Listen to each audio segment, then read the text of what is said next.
The two of the top contenders in the Dubai Sevens have made their way to the quarterfinals. Samoa versus Argentina. Anytime this matchup takes place, we know it's going to be an entertaining game. We know it could go down to the wire. I have a feeling that's exactly how this match and the Dubai Sevens will go. But in this preview, we'll be looking through at the previous fixtures for the two sides. Also, who the key players are for them. And then the prediction at the end of who we think will be walking away with the victory. We will start with Samoa's previous results. Now, I have to say, they were in a very tough pool from the get-go. Having South Africa and New Zealand in your group is always going to be a tough day at the office. They did finish third, but because there are only 3 pools, it means that they were the best-ranked third-place team, so they go through to the quarterfinals. But their first game up against South Africa, they were defeated 22 points to 14. They had some decent moments throughout that game. The Samoan discipline is once again something that will be mentioned a little bit throughout this preview, because unfortunately when they can't quite get their hands on the ball,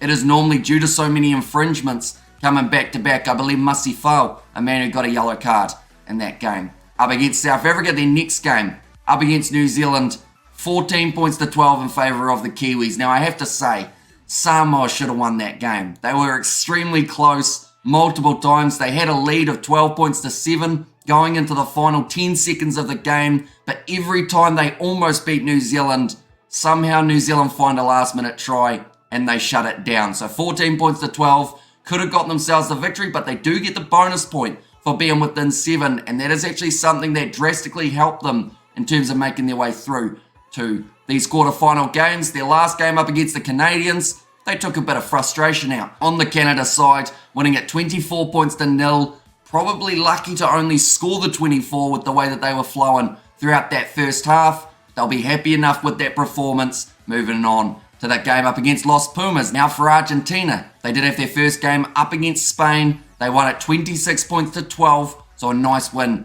to start off their Dubai Sevens campaign. The next game was up against Australia. They won at 31 points to 14, so the Aussies have been struggling a little bit, but because they were the second best third place team, they still make their way through to the Dubai Sevens quarterfinals. And then their last game, it was up against Ireland, two sides that were undefeated at that stage of the competition. But Argentina showed once again why they are a top contender, winning at 17 points to the Irish 7. Now we will look through at the key players. For the Samoans, they've had a few guys who have really stepped up throughout this competition, and it's not those normal faces, mainly because they aren't playing. There's no Milani Matavao, there's no Va'a Pilomaliko. We haven't seen a huge amount of Valvasa Afasua throughout the last few games, but someone who we have seen a lot of is Paul Scanlon. He's the captain, he's been helping set up the back line, and also alongside him, I feel like Alafipo been a little bit underrated with what he's been able to do in terms of setting up tries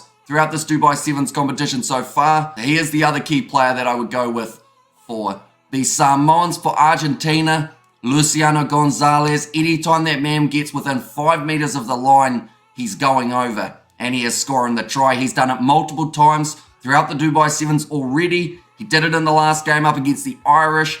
He's done it in the games prior as well. I think he scored almost in every game that he has played in for this Dubai Sevens competition. He'll want to continue that streak for the quarterfinals. And then the other player to watch out for, it does seem a little bit like I'm saying the same player every time, but Marcos Mineta. When you see what that man's able to do in open space, you can understand exactly why he is one of the standouts of the Sevens circuit. He's got pace, he's got skill, and he's going to be one to watch out for up against the Manu Samoan Sevens. But now we are up to that stage of a prediction. Now, a lot of you guys will know, when I predict Samoa to win, they lose.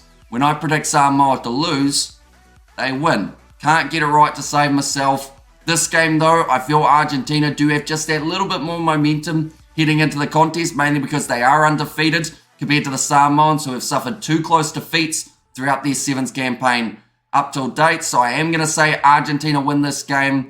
I think they'll win at 19 points to 12. I think it will be relatively close, still split by the 7 points, but there is more than likely a chance that Samoa could do the reversal of that, get themselves a big win over Los Pumas here. But do let me know your score predictions in the comments down below. We will be doing the live stream on the channel, so be sure to check that out. But thank you all very much for tuning in. If you did enjoy, be sure to leave a like and subscribe to the channel, and I will see you all for the next one.